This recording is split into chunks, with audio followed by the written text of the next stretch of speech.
ボンジュール。パリプロムナードチャンネルへようこそ。皆様いかがお過ごしですか？今日はパリ16区のガリーラ美術館で開催されている注目の展覧会へ参りましょう。テーマは18世紀のモード。この日は友人の恵子さんと一緒に着物を着ていきましょうと約束していました。着物でマリー・アントワネットの時代のファッションに浸る、そんなひとときをご一緒に楽しんでいただけたら嬉しいです。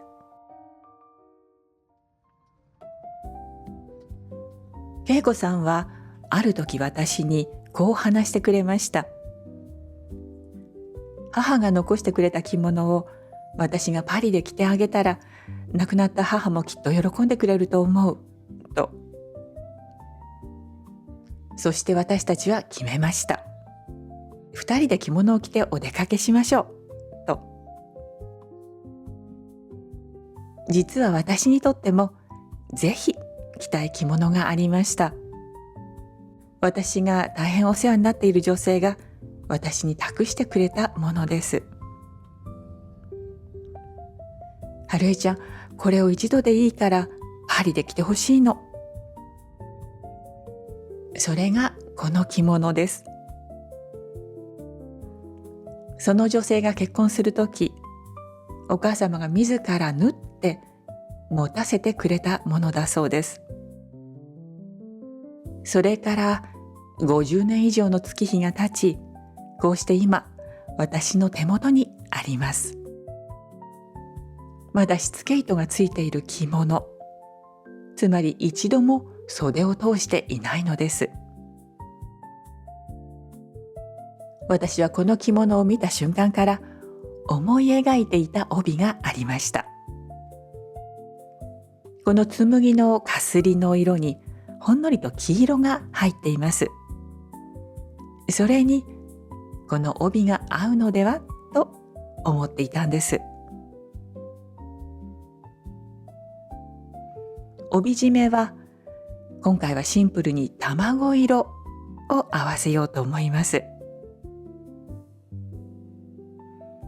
そして裾回しの色と響き合うような色合いの帯揚げを選びました。半世紀以上この着物を守っていたしつけ糸を取ります。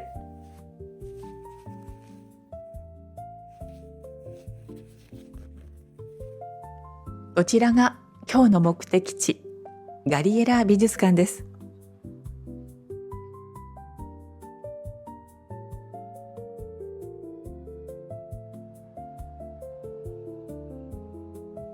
こちらの入り口から入ります。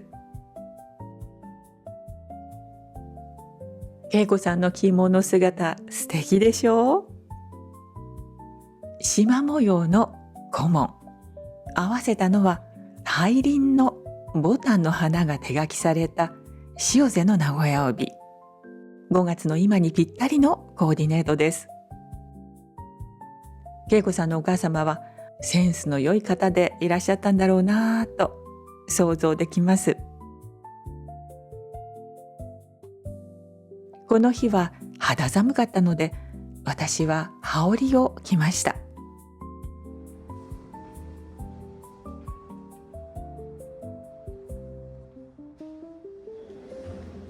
では展覧会へ参りましょう。最初に迎えてくれるのがこのドレスです。18世紀半ばのローブ・ア・ラ・フランセーズ、フランス式のドレス。アントワープのザ・フィーバス・ファウンデーションの所蔵品です。フランス式ドレスの特徴は背中からゆったり流れる大きなプリーツにあります。それにしてもこの横に大きく広がったシルエットが独特ですよね。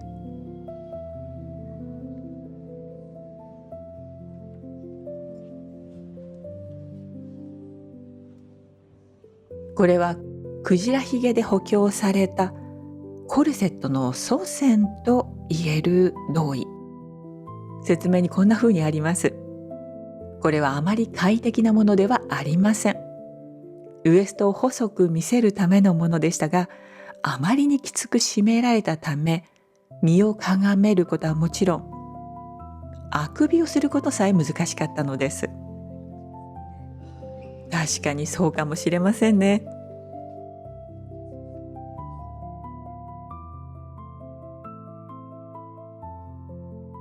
一方こちらは当時の格式ばった絹の衣装とは違う軽やかで自由な印象がありますよね。生地にはコットンやリネンが使われているようです。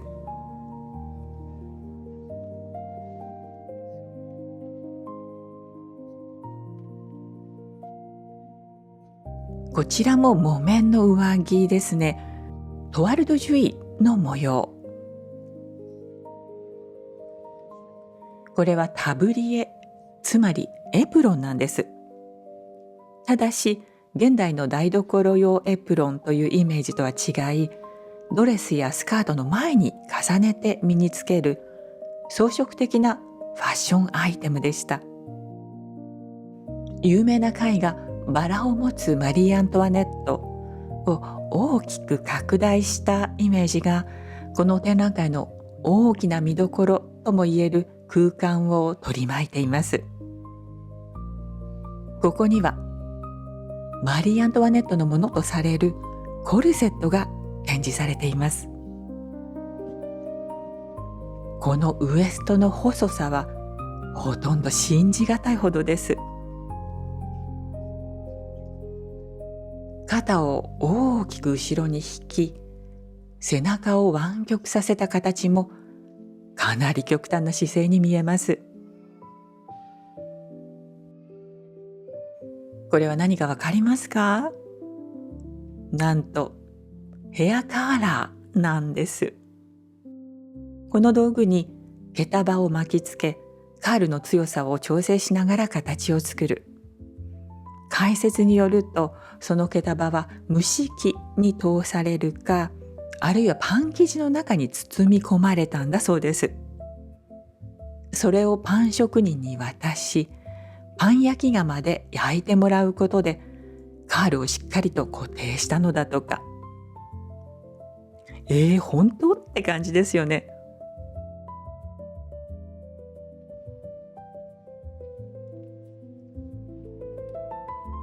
このあたりは18世紀の影響を色濃く伝える次の時代のファッション。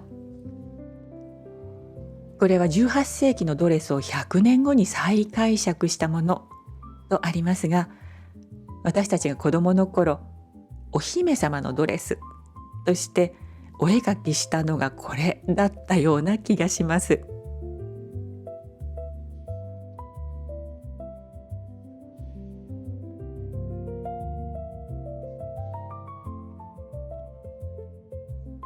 これは着物の帯になりそうねと、恵子さんも私も同じことを思っていました。これはベルエポックのアイコンだったダンサーが所有していたイブニングドレスの胴衣の部分。そのダンサーはウエスト46センチだったそうです。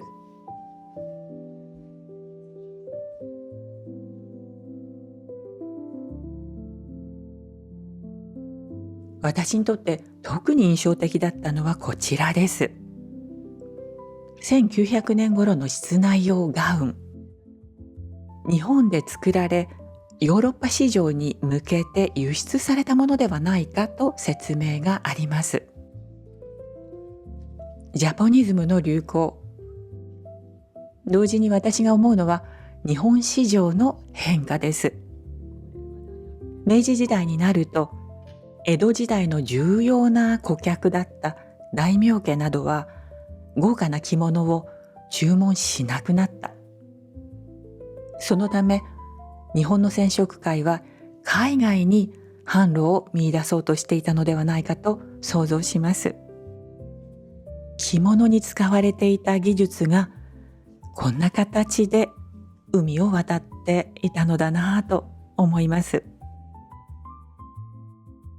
この女性は18世紀のスタイルを思わせる衣装をまとっている。そして背景にはおそらく日本のものと思われる屏風が見えています。まさにこの時代の趣味を物語っているのではないでしょうか。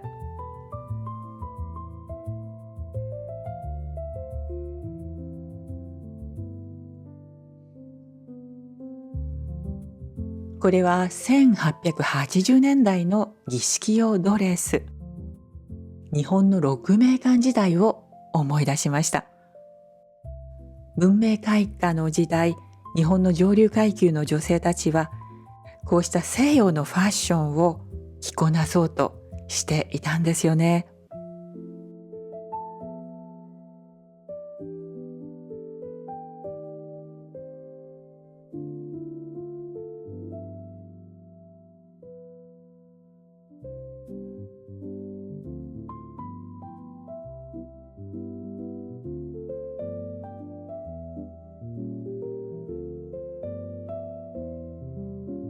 この靴は通称王妃マリー・アントワネットの靴と呼ばれています。王妃が処刑台へ向かう日に履いていた靴で、途中で落としたものだという言い伝えが残されているようですが、真偽のほどは定かではありません。その下に飾られているのはジャン・ガリアーノによるディオール2000年2001年オートクチュールのパンプス。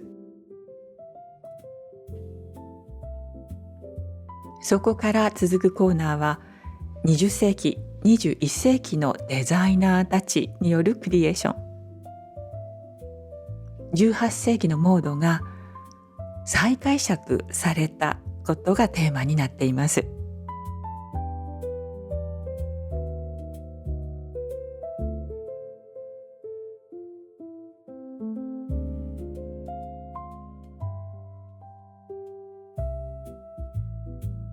これが見事でしょう。18世紀半ばにクロード・ラモラル2世リーニュッコーが所有していた上着。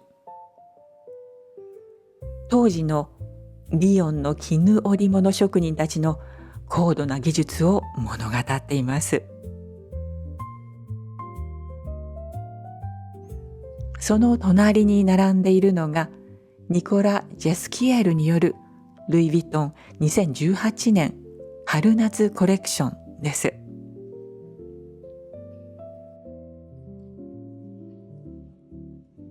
なかなか興味深い展覧会ですよね。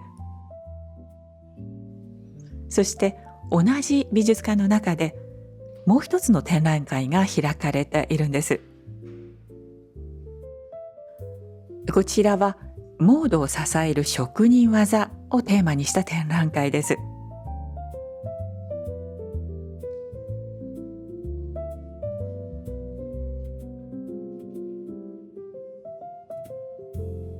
ここでは18世紀からの歴史的な名品はもちろんのこと、現代の職人たちが受け継いでいる見事な技法や道具も合わせて見ることができます。織り、プリント、刺繍、レース、造花など花がテーマになっています。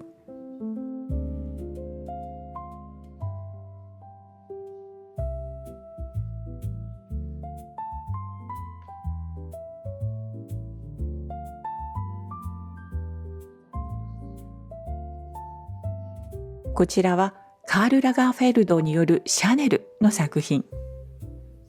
刺繍はアトリエ・モンテックス、羽細工はル・マリエによるものです。スパンコールもすべて手刺繍によるものなのですから驚きますよね。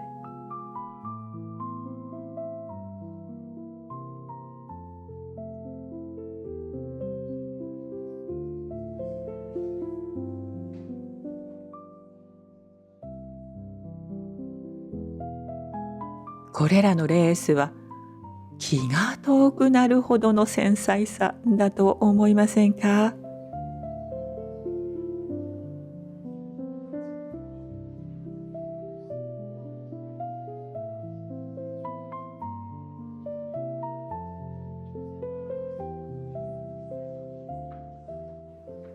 シャンティーをはじめ北フランス一帯でこのようなレースが数多く作られていた時代があった。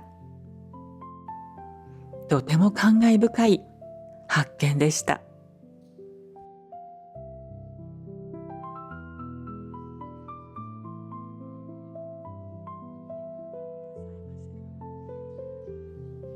私たちはこの展覧会を2つとも本当に堪能しました。さて、午後のティータイムにしたいと思います。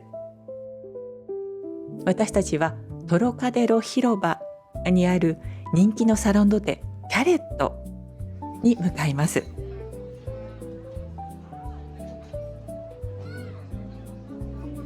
1927年創業といいますから、もう100年近くの歴史があるお店なんですね。午後のティータイムにはお茶とケーキのセットというのがありますので、私たちはそれをいただこうと思いますが、さてどのケーキにしましょうかね。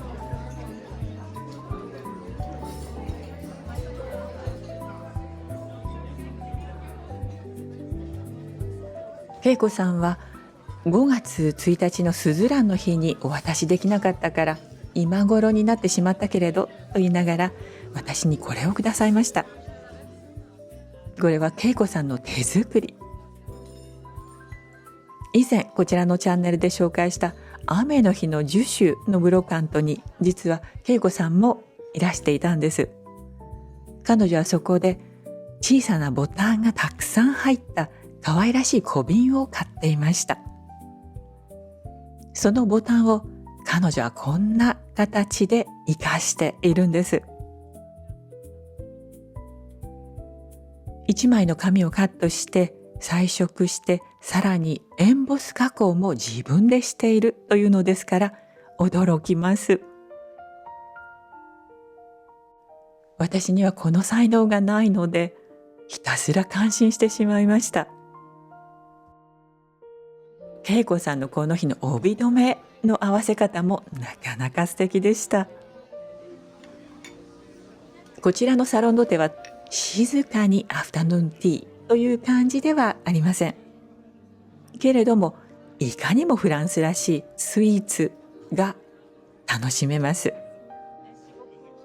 さらに恵子さんと私が感心したのは紅茶が銀のティーポットでサービスされること。茶葉がたっぷりと入っていて十分なお湯が添えられて出てくるんです。恵子さんが選んだのはサントノレ。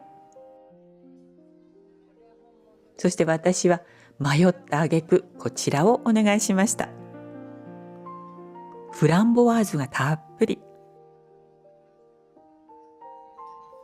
さらにこの店に来ると私がついつい惹かれてしまうクレームシャンティーもお願いしました。ちょっと欲張りすぎましたかね。外では雨が降り出していました。今年の5月のパリは珍しく雨が多いんです。着物に雨は大敵。けれども私たちは幸いここでゆっくりとおしゃべりをしながら雨の止むのを待つことができ、無事に帰宅することができました。これはきっと恵子さんのお母様が天から私たちを守ってくれたのでしょうね。私はこの午後を心から楽しみました。